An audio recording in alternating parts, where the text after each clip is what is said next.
Okay, first things first, download the 0 to first draft files for macOS. It does have the iOS version in there as well. Once that's downloaded, we're going to locate it in our Finder or Windows Explorer. Double click to open that. Then we'll find the Scrivener project file. That's the one we want. We're actually going to move that into our Dropbox folder. So I'm going to open up Dropbox in a new tab, go to Apps, Scrivener, and then I just need to separate these out so I can drag and drop it over. Okay, we'll drag and drop it now. Once that's in there, it needs to sync to Dropbox. So I'll go ahead and check in my top menu here and see if that's syncing.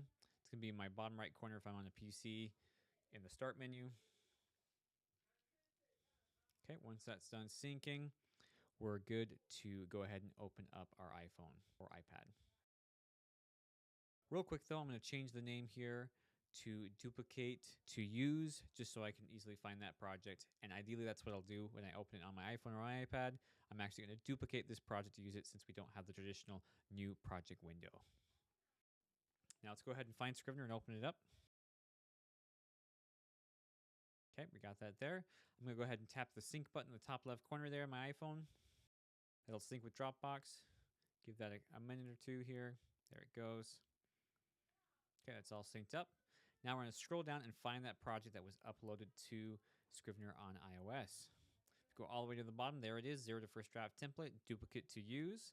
And I'll do what it says. I'll click edit in the top right corner, select it, then tap the duplicate button. That'll then duplicate it. I can then sync again to upload that to Dropbox. Once that's finished, I can go ahead and rename it to anything I'd like.